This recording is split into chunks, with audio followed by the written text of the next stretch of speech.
Is debt beating you down? You need discipline. You need the Debt Ninja. If you've been caught in a financial trap and need to be set free, then you need the Debt Ninja.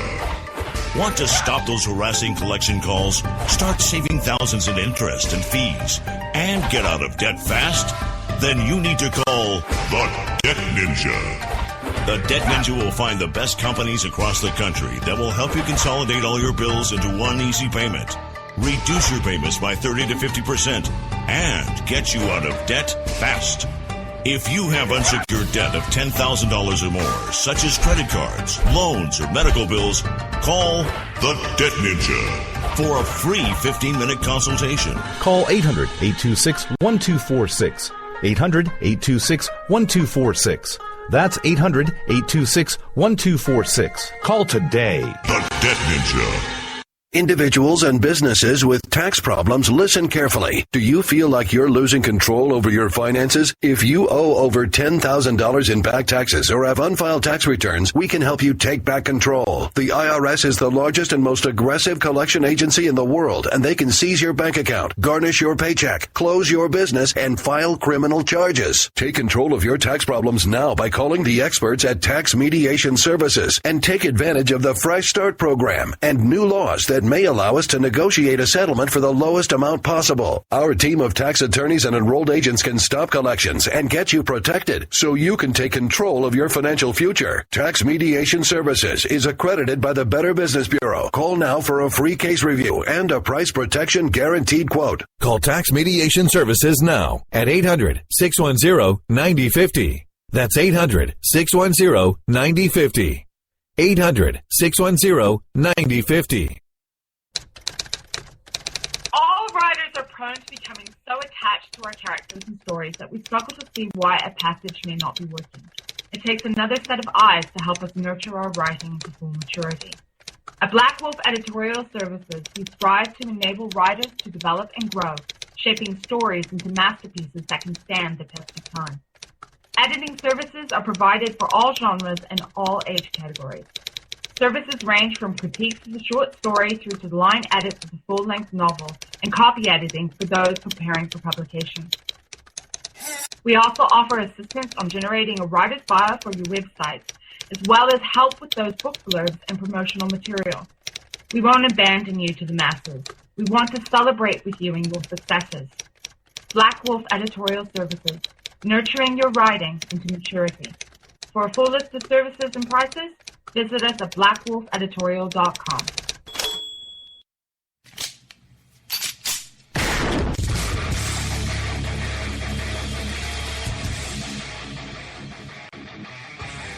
This is Slickery Trigger for Rebel Road Tactical. With proper care and feeding, your pistol will be ready when you need it. There to save your life. Shouldn't your gear be that good? Whether you need a holster for comfortable everyday carry or a tough-as-nails holster for your next training course, Rebel Road Tactical has what you need. Check us out on the web at rebelroadtactical.com.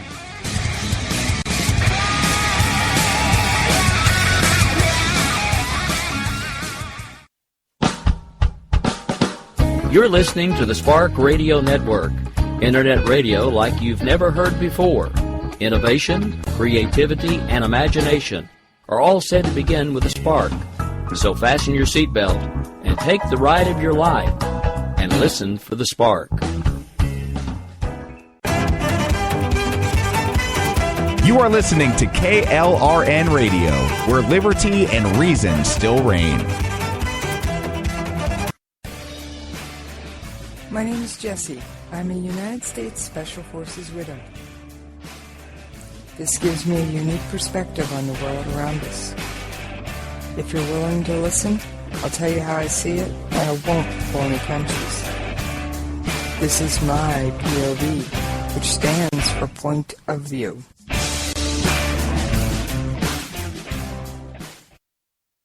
Alright, this is Jessie. I am so happy to be back with you guys. You know I miss you when I'm not here.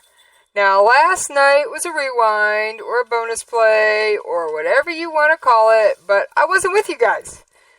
Why wasn't I with you guys? Sorry, can't tell you. It's a surprise. Yes, I do work on special surprises. I will give you a hint, though. Just think, what date is coming up.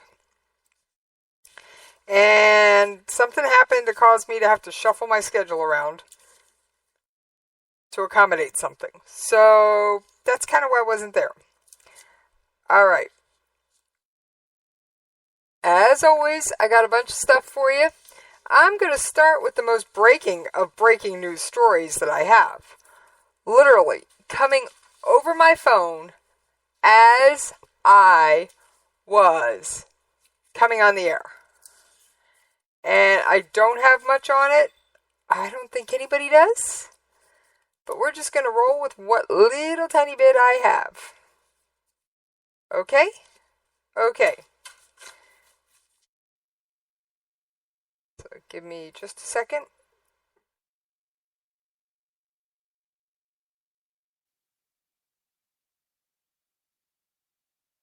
There was a 5.3 earthquake in North Korea just as I was coming on air. And it was right near one of their nuclear test sites. We don't have any more details. I have absolutely no clue. I couldn't tell you a single thing other than what I just said. Now, I will admit, it's suspicious. Okay, interesting.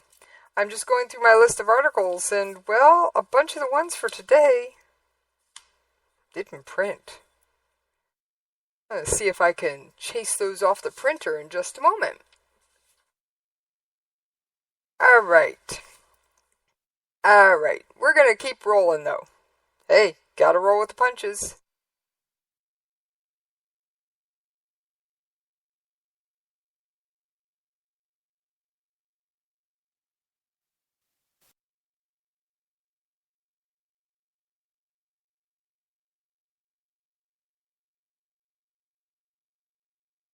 All right.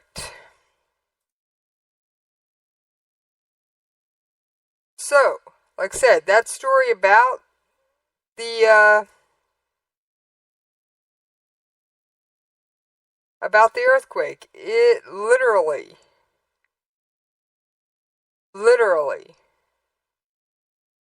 happened as I was coming on the air. I was literally queuing up all my music and everything, and it literally binged across my phone. I'm a news junkie. Of course I get news updates on my phone. So if I get anything while I'm on the air, the only thing I have is U.S. Geological Service detects a 5.3 magnitude seismic event near North Korea nuclear test site. No confirmation of test. Alright. Since it seems we are starting off with North Korea. Japan's Prime Minister urges strict implementations of sanctions on North Korea. Japanese Prime Minister Shinzo Abe said on Thursday that strong pressure from international community was the only way to halt North Korea's rocket and nuclear tests, and that economic sanctions need to be implemented strictly. We need to make them understand North Korea will be further isolated from the international community if they continue with nuclear tests and ballistic missile launchers. Abe told reporters in Vientiane, where he's attending several regional conferences. So we aren't the only ones kind of annoyed with North Korea. South Korea is increasing their defense budget by up to 4% to beef up missile capabilities amid growing threats from the north. And of course, as we all know, North Korea fired off 3 more missiles earlier this week. And of course, the usual suspects came out and went, we condemn it, we condemn it, we condemn it. I mean, I could predict that one.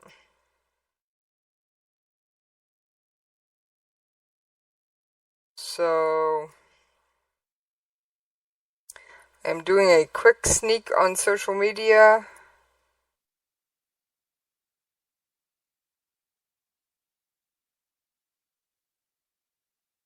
So we are going to...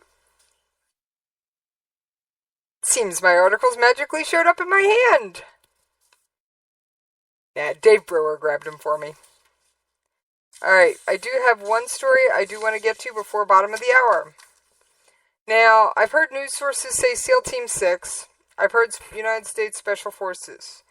As I have seen one source cite United States Navy SEALs and 5 say Special Forces, I'm going with United States Special Forces. And no offense, if I knew about it from personal information, you think I'd tell you who did it?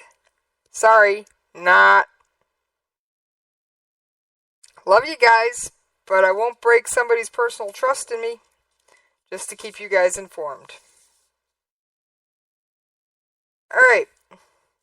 2 professors who were kidnapped from American University in Kabul. Yes, there's an American University in Kabul, Afghanistan. They were kidnapped on August 7th. Well, United States Special Forces attempted to rescue them. They have now tried twice, and rescue efforts have proven unsuccessful both times. United States Special Forces are reportedly in the air and heading toward the target, but had to return to base. White House could not confirm intelligence reports about where the hostages were. President Obama approved the second rescue mission, and the team arrived at the area to extract the hostages, but were instead met with enemy fire. The captors are believed to be operatives of the Haqqani network, the same insurgent group that held Sergeant Bo Bergdahl. Alright, give me one moment. I'm going to have to do some quick Google fill in here, because the Haqqanis actually didn't hold Bergdahl. They helped negotiate his release, but the Haqqanis weren't his captors, I don't believe. Something about this does not ring true.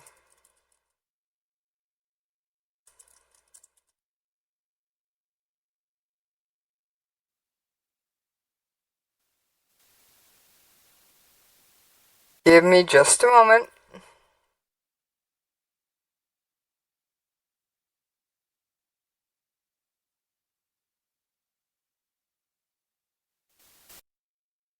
Yeah, I'm seeing more reports that he was held by Taliban. Taliban. Now, I'd have to even get out my terrorist scorecard to find out if Taliban and Haqqanis work together, but we'll see what we can Google foo for you real quick.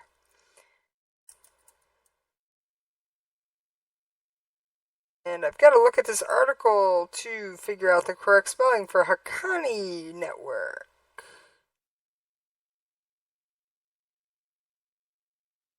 But, alright. Haqqani.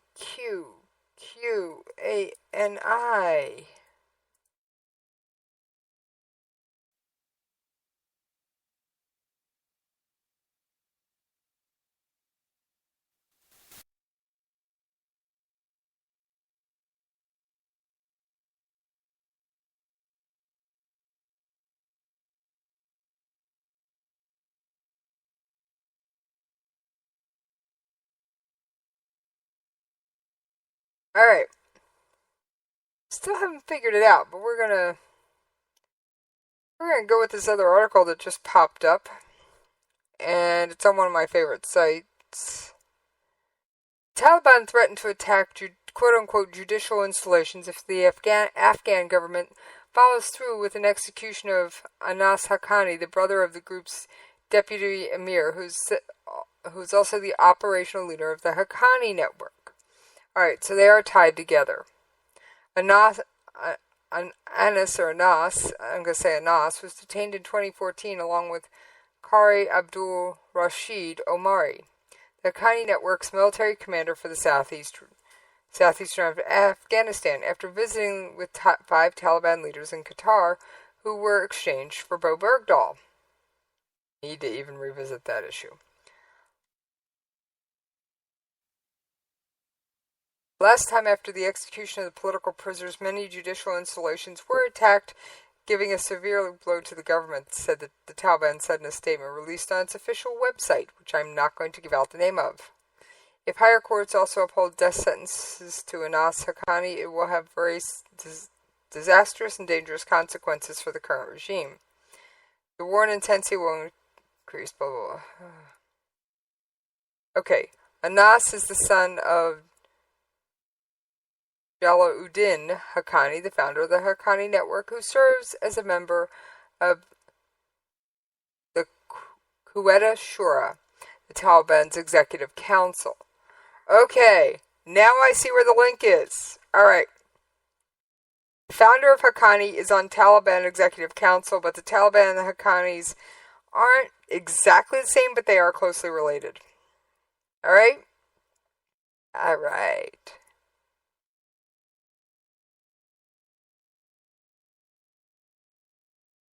Now, I do have a brief audio clip on this story, and I am going to play it for you. Like I said, this audio clip, which is courtesy of CNN, does use the term United States Navy SEAL or SEAL Team 6. I have not been able, with my sources, to confirm that it was SEAL Team 6 or even the United States Navy SEALs. After 9/11 and the raid on Osama bin Laden, everything gets blamed on SEAL Team 6. So, I'm sorry. I'm not buying it was necessarily them. Am I willing to consider it? Of course I am. And for everybody out there listening, I am in the chat room at KLRNRadio.com. So why don't you head on over there and we can discuss the Taliban, the Haqqani, and anything else you'd like to chat about. Alright.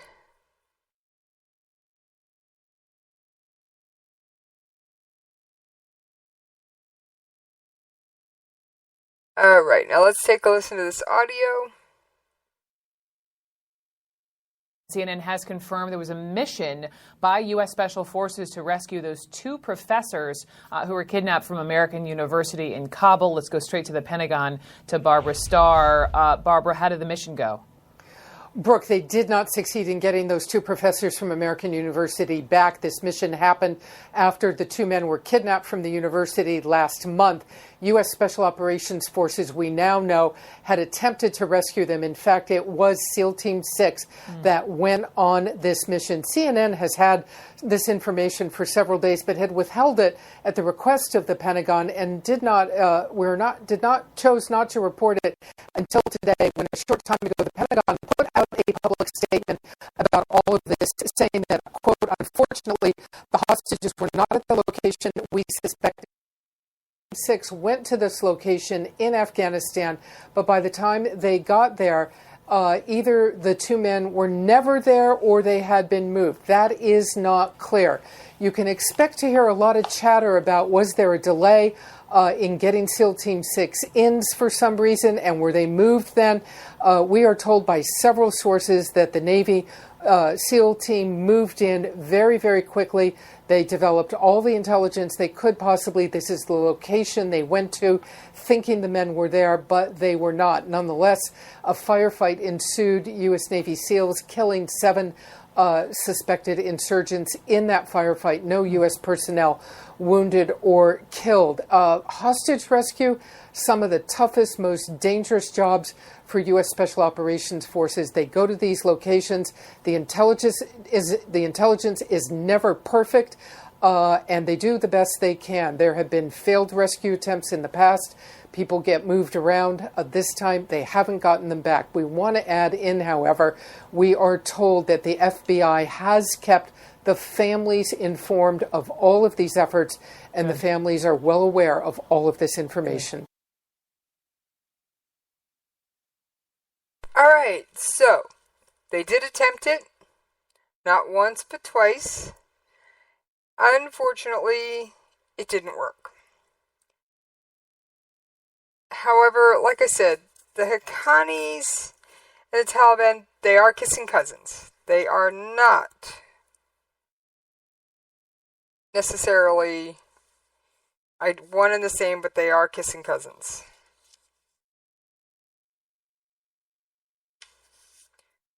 So, alright. However, for all of those of you listening, I can tell you there were no U.S. service personnel were wounded or injured. So, they all came home. Well, I am going to step out on a limb here. You know I like to play connect the dots. I'd heard a couple of early reports, and I mean early reports here. Alright? I mean crack of dawn reports, or before I went to bed last night reports. And they said that one rescue attempt was pulled because of authorization. Now, that may or may not be correct. However, you never know. I am going to look into it. Okay, that's for later. That's the last story of the day. I didn't get a chance to do all my news prep the way I normally do.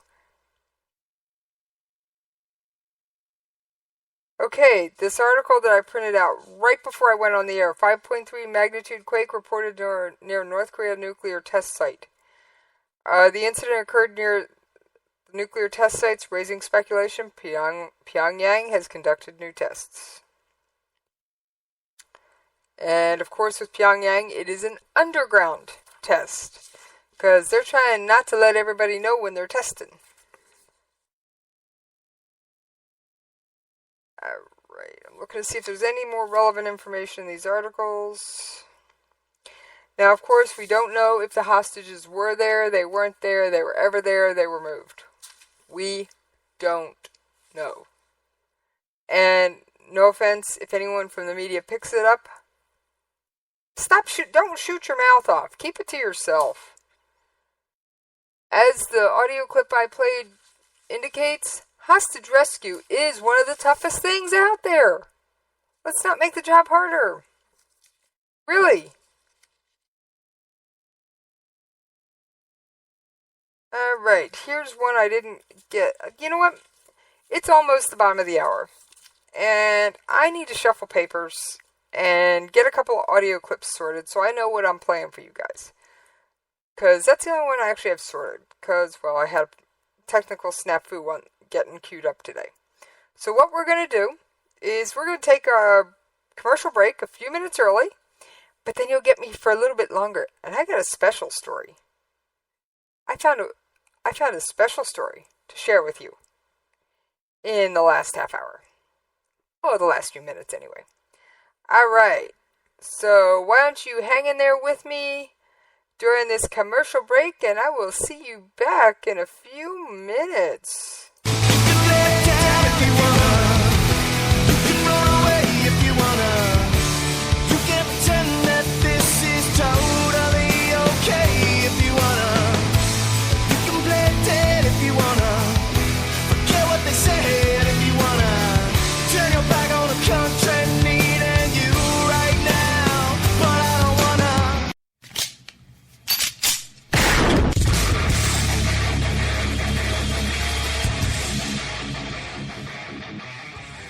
This is Slickery Trigger for Rebel Road Tactical. With proper care and feeding, your pistol will be ready when you need it. There to save your life. Shouldn't your gear be that good? Whether you need a holster for comfortable everyday carry or a tough-as-nails holster for your next training course, Rebel Road Tactical has what you need. Check us out on the web at rebelroadtactical.com.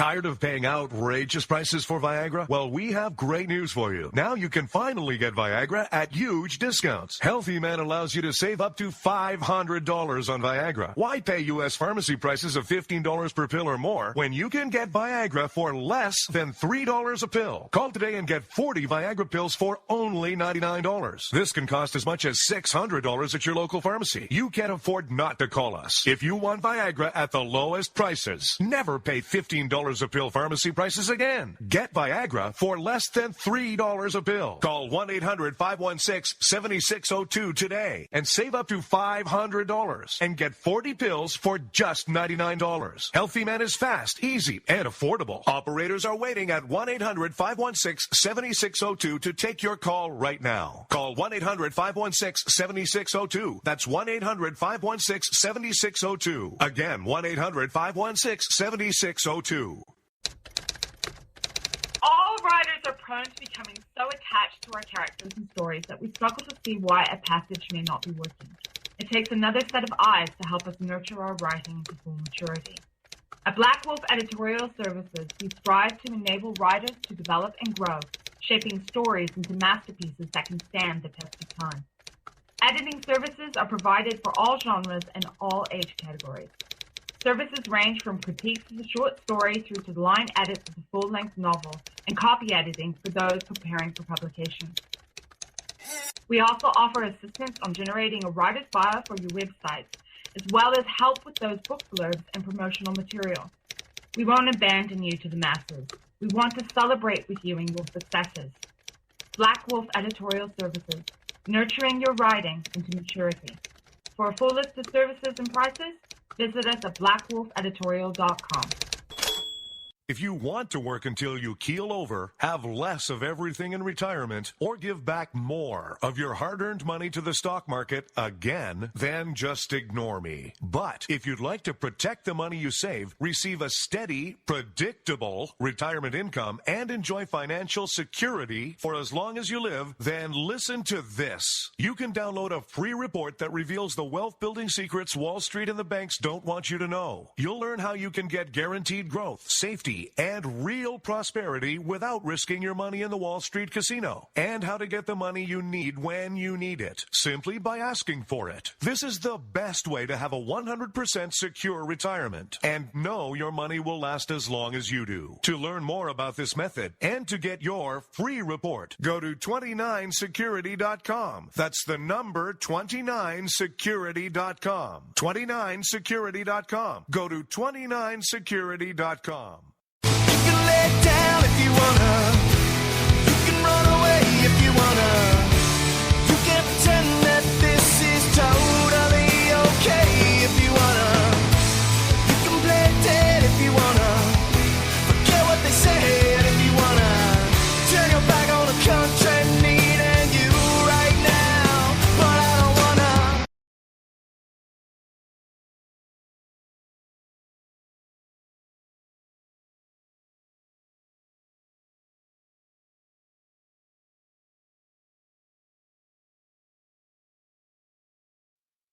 All right, thank you for hanging in there with me.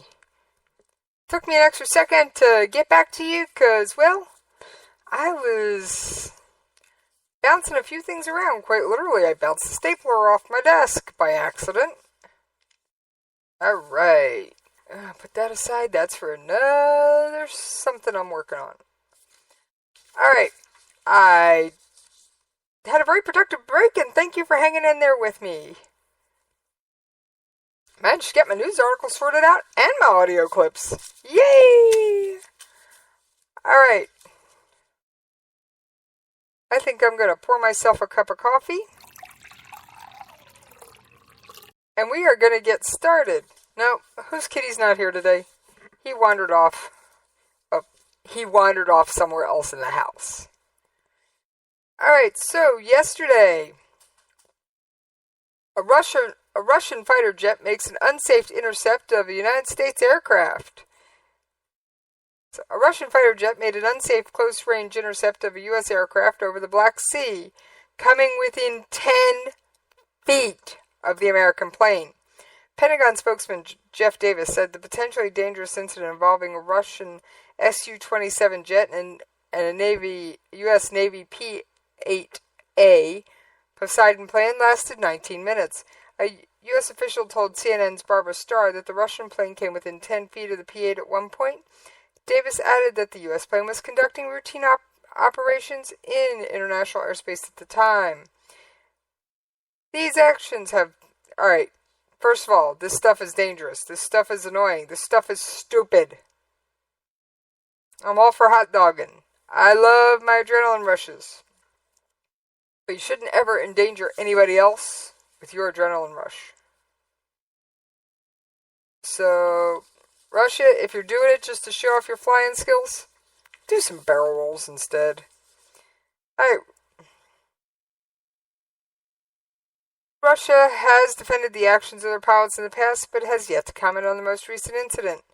Tensions have been ratcheting up in the Black Sea recently as Russia began 5 days of military exercises this past Monday, including 12,500 personnel in its Black Sea fleet based in Crimea. Now, for those of you who live under a rock, have short-term memories, or anything else, Russia annexed Crimea, and I'd have to say illegally,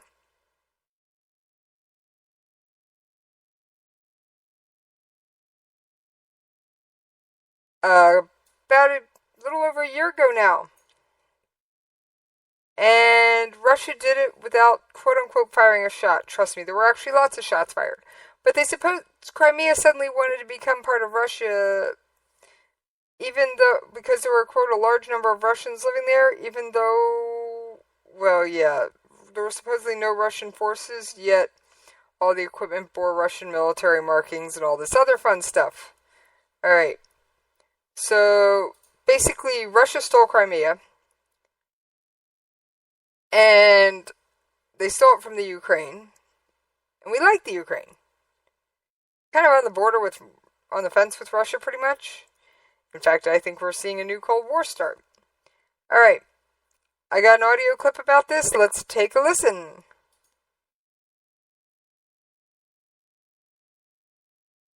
Sorry. Earlier today, over the Black Sea, a U.S. Navy P-8 patrol aircraft flying in international airspace was approached by a Russian Su-27 fighter. The Russian plane came within 10 feet of the U.S. Navy plane, according to the U.S. crew. Very dangerous maneuver by the Russians. This is not the first time. We have video of Russian planes going over U.S. Navy ships in very close range.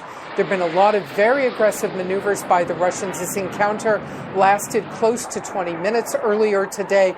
The U.S. Navy obviously very concerned about all of this. And the big question remains, why are the Russians doing this?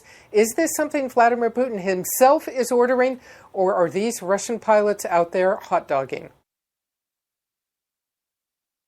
All right, now, that's a very interesting comment. Is this being ordered, or are they just out there hot dogging? I'd like to know the answer to that. I don't have it. Am I working on sniffing things like that out? Of course I am. But until I can get it from at least 2 credible sources, you're not going to hear about it. And I do mean credible, not Tim Smith's website. And, sorry guys, I also don't go for wacko birds that tell me my next door neighbor is an alien. I do have another audio clip, although not a corresponding story, relating to the Russian military. So let's take a listen.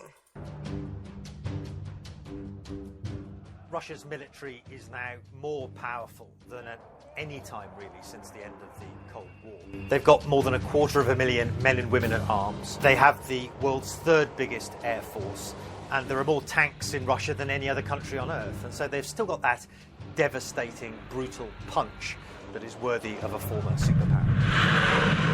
The centrepiece, of course, is Russia's vast nuclear arsenal. It's recently been updated with new intercontinental ballistic missiles that have been designed specifically to counter the US missile shield.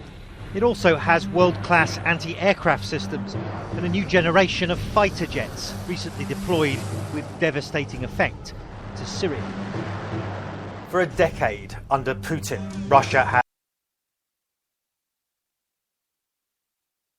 Russia's been building up its military, we've been cutting ours. Sounds like fun, doesn't it? And there are lots of Russians in Syria. I do have an audio clip. Let me see. I'm going to give myself one shot to see if I get the right one, because I know about when I recorded it. Do I have that one loaded? No, I do not. Alright. I think this might be it.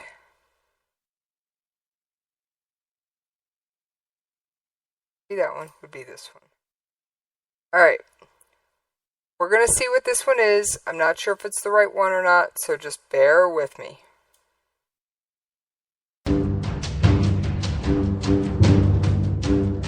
Уроки истории говорят о том, что мир на планете не утверждается, говорят о том, что мир на планете не утверждается сам по себе, что нужно быть бдительными. Russia's military is now more powerful than at any time really since the end of the Cold War. They've got more than 250,000 men and women at arms. They have the world's third biggest air force, and there are more tanks in Russia than any other country on earth. And so they've still got that devastating, brutal punch that is worthy of a former superpower. The centrepiece, of course, is Russia's vast nuclear arsenal. It's recently been updated with new intercontinental ballistic missiles that have been designed specifically. Yes, I know part of this is a repeat. I think the interesting stuff is at the end. It also has world-class anti-aircraft systems. No, we're going to just stop. I don't feel like replaying this basically the same sound clip again. I do have one that, if I could find it, I would play it for you. It was about a Russian soldier stationed in Syria and how many of them there actually are. So, unfortunately, I don't have it properly labeled. Bad habit. I know. Bad habit. Smack myself on the wrist for that one. It's just hard to get everything properly labeled and coordinated sometimes. Some days I have very little time to prep for this show, but I still try and come to you live every day. And for anybody listening out there, I am still hanging out in the chat room at KLRNRadio.com. Feel free to join me in the chat room, because right now I'm hanging out talking to myself. Got no issue with that. It happens.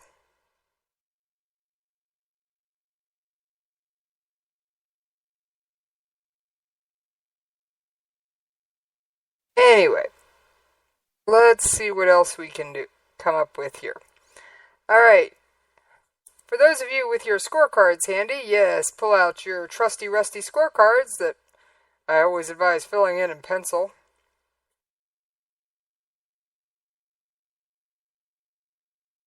You can pull out the Syrian section. Oh yeah, Syrian aid workers break with UN relief over its Assad ties. Scores of Syrian non-government humanitarian agencies working in the battered country have suspended their coordination with the United Nations, whose relief efforts they charged are controlled by the brutal Bashar al-Assad regime. Alright. We already know Bashar al-Assad is a very cruel dictator. If you haven't figured that out, good morning. If you have, good, you're not living under a rock. Now, their reasoning, the boycott will reduce the amount of information that may be available to the UN about relief efforts and attacks on medical personnel and other important issues. But so far as the protesting organizations are concerned, the so-called whole of Syria information has been failing miserably, according to Dr. Ahmad Tarki, president of the Syrian American Medical Society.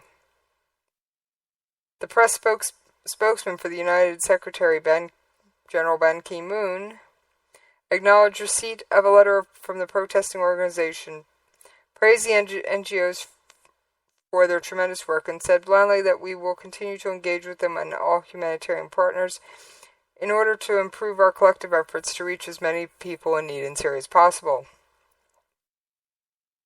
The whole of Syria coordination mechanism and the Syrian NGOs that have now stepped away was in fact set up to provide badly needed overall information about aid needs and challenges across the entire country, which the UN was not getting due to fragmentation of the UN aid efforts, which were divided between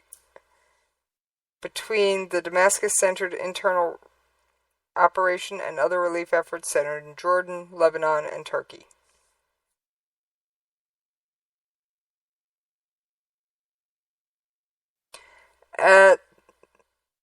The protest points once again to the essence of the UN's humanitarian challenge in Syria, which is the World Organization's overall approach to relief efforts, while publicly neutral has been to coordinate first and foremost with the host government, in this case the Assad regime.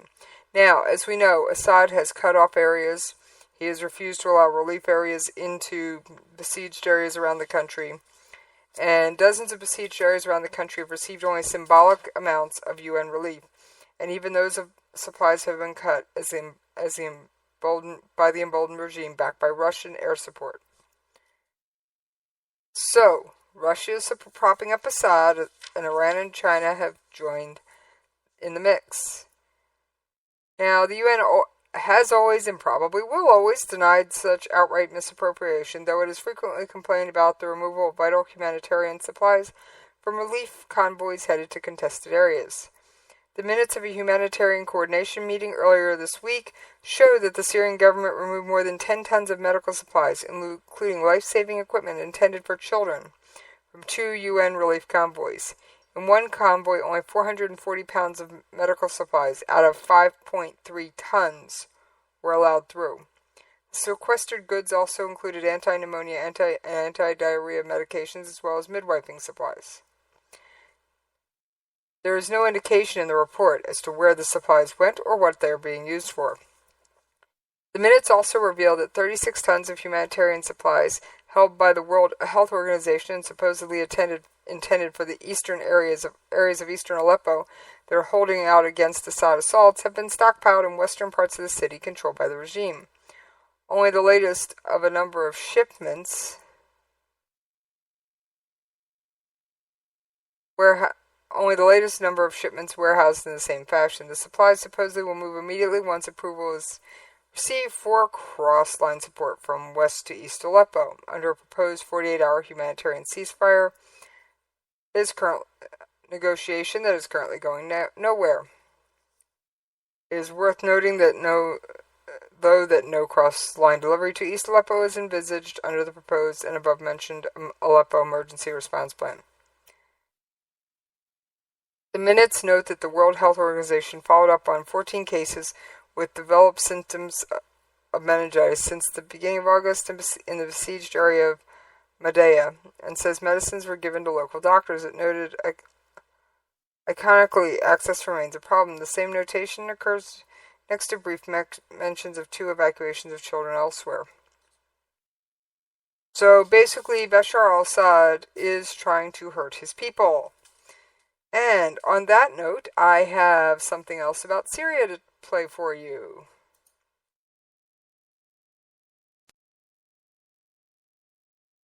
So, this is about chemical weapons and their use in Syria. Chemical weapons are known as the poor man's atom bomb because at relatively little cost, they can have devastating effect, both in terms of casualties, but also in the sheer horror of the injuries and the sheer fear of contamination.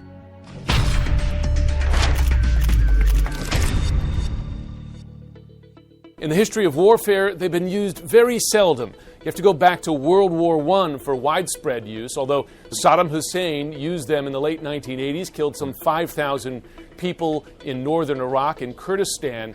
More recently, the Assad regime has used them repeatedly in the war in Syria. It's estimated some 1,500 people have been killed, 15,000 injured in chemical weapons attacks in Syria. The Geneva Protocol of 1925 banned the use of chemical weapons in warfare, but not the production. It wasn't until the early 1990s that the Chemical Weapons Convention banned the production and stockpiling as well. And since then, some 90% of the world's chemical weapons have been destroyed. But still, to this day, there's a lot out there, and 17 countries still have them, from the ones you'd expect, North Korea, for instance, which did not sign on to any of those treaties, but also the U.S., although the U.S. has committed never to use them in warfare and is committed to destroy all of them by the 2020s. All right, so first question, why do we still have them? We are working on getting rid of them. It takes a while to dispose of chemical weapons. It is not a quick and easy process, and every time you have to handle one, there is the chance of contamination. So it's a long and laborious process. At least we've agreed never to use them. Now, barrel bombs containing chlorine don't kill large numbers of people.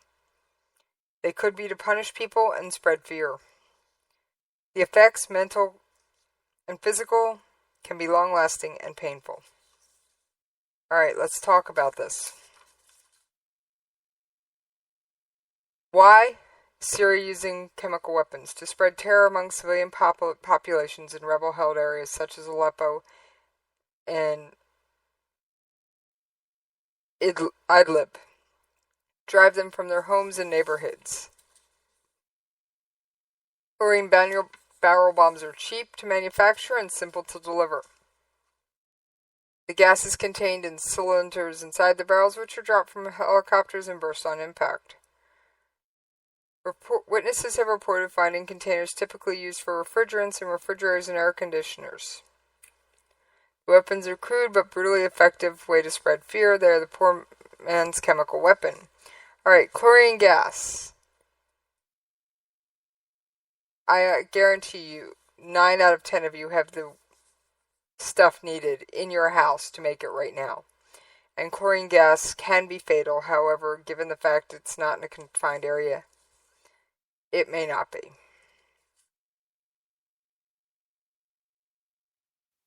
Chlorine bombs do spread panic and overwhelm medical facilities. Children and the elderly are especially vulnerable to the effects of chlorine. One doctor told Human Rights Watch in 2015 that affected children were foaming at the mouth, they were suffocating, and then their heart stops. Victims require oxygen, which is often in short supply. The Syrian American Medical Society said in a report earlier this year that in Kfar Zita, despite increased oxygen supplies after repeated attacks, medical points could not handle the volume of patients and often ran out of supplies. For parents, the horror and threat that it might be repeated the next night is enough to often make them flee. The effects of chlorine persist long after the attack. According to the Syrian American Medical Society, SAMS, which has documented dozens of chemical attacks in Syria, exposure victims and medical personnel often suffer from post-traumatic stress, flashbacks, and depression. Sohul believes the use of chemical weapons is part of a strategy to displace Syrians in opposition-held territories. Others suggest chlorine barrel bombs are sometimes used as punishment in areas where regime forces are under attack. Human Rights Watch observed a sequence of alleged chlorine attacks in the Idlib province in March last year that coincided with a major and ultimately successful rebel push to capture the capital of the province. I have to say they're probably being used to punish. Now, if we rewind and remember that this guy mentioned the fact that Saddam Hussein used them, I actually may have that one pulled up. Give me just a moment. Yeah, I do. Hidden in the shadows of history, resistance against repression became the Kurdish way of life, until atrocities inflicted by a dictator named Saddam Hussein sent shockwaves throughout the world, causing people of every nation to ask, who are the Kurds? Alright, Saddam Hussein unleashed chlorine, and other gas attacks on the Kurds, killing as many as 5,000 people in one fell swoop. So, when the Assad regime agreed to surrender its chemical weapons stockpiles in 2013, chlorine was not on the list, in part because it's a widely used industrial chemical. But its use as a weapon is explicitly banned by the International Chemical Weapons Convention, which Syria has ratified. The Syrian regime has repeatedly denied the use of chlorine, but a UN inquiry concluded last month after a year-long investigation that the government had used chlorine gas attacks in Idlib province in 2014 and 15. The White House subsequently said there was irrefutable evidence that the regime had used weaponized chlorine. So, like I said, yeah. Assad's, no offense, Assad is an animal, and he likes to hurt his people because they disagree with him. All I have to say is I am very happy that I live where I live.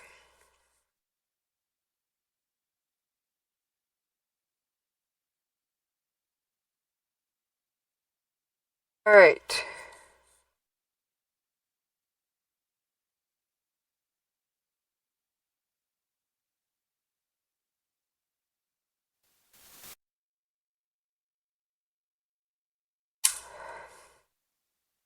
I've got a couple more stories. I'm debating which one to go with. I know I'm almost up. My time is almost up.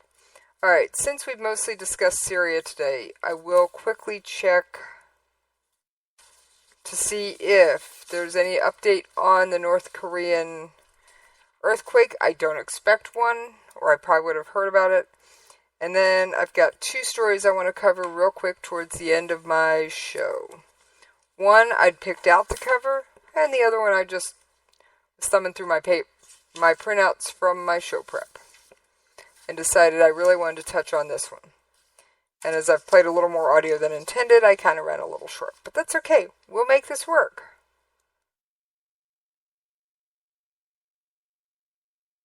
So, there's another thing about the North Korean earthquake. Let's see if it's got any more information. Breaking. Okay, if this is indeed an explosion, the United States Geological National Earthquake Information Center cannot determine what type of explosion it may be. I'm waiting for the page to load.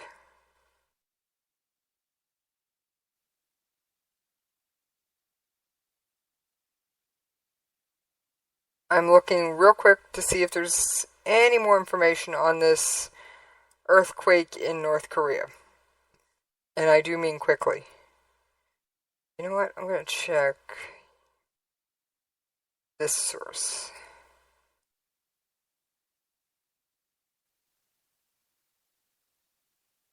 Alright, I got a little more information. Just.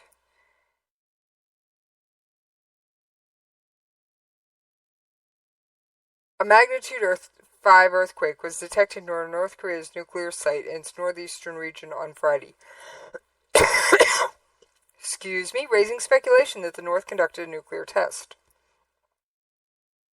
South Korea's Joint Chief of Staff said that it was an artificial quake, and since it was near the Pyongyang at around 9:30 a.m., it's analyzing whether the country carried out a nuclear test. A government source in South Korea said that, this is from South Korean News Yonhap, said there is a high possibility that Pyongyang conducted a nuclear test on the occasion of its 68th anniversary of the establishment of its regime. Given the location and magnitude of the seismic activity detected, the quake is likely to have been caused by a nuclear device. The epicenter is believed to be the same as the location where North Korea conducted its fourth nuclear test in January in Pyongyang. In March, the UN Security Council slapped its toughest sanctions on Pyongyang for its nuclear test and long-range missile activities. South Korea's Prime Minister plans to hold an emergency National Security Council meeting later in the day to discuss how to deal with this latest development. All right. The meeting will the South Korean Emergency National Security Council meeting will focus on discussing the impact of the possible nuclear test on South Korea's national security as well as international relations. Participants will also share ideas on what actions should be taken at the United Nations. President Park Geun-hye is on an overseas trip, currently staying in Laos to hold a series of bilateral and multilateral summits. And in January, North Korea conducted its fourth nuclear test after previous tests in 2006, 2009, 2013. Now, the Seoul government has yet to confirm the earthquake as a nuclear test. However, would it surprise me? No. Alright, I know I've got 2 minutes, so I'm going to skip the other story that I had and just go to this one. Alright, this is off the North Carolina coast. NOAA, which is... can't find the acronym real quick, and I'm going to skip it. For the first time, explorers have scoured the Atlantic Ocean graveyard of the site of some of the battles fought closest to the United States mainland during World War II. In 1942, Allied and German navies dueled in the Battle of the Atlantic, in arguably the largest battlefield in human history, said David Alberg of NOAA's Monitor National Marine Sanctuary, which led the expedition. The war arena stretched across the North and South Atlantic from Iceland to southern Africa as German submarines sank hundreds of Allied ships.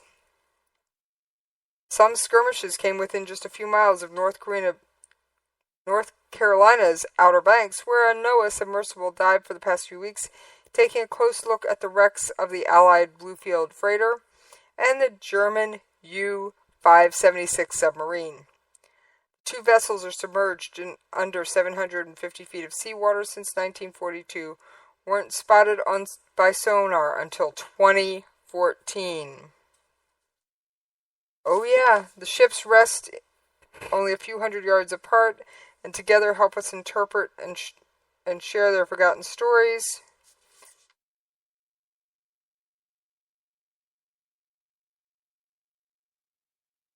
World War II veteran and merchant marine Lou Siegel was observed operations during the mission in August.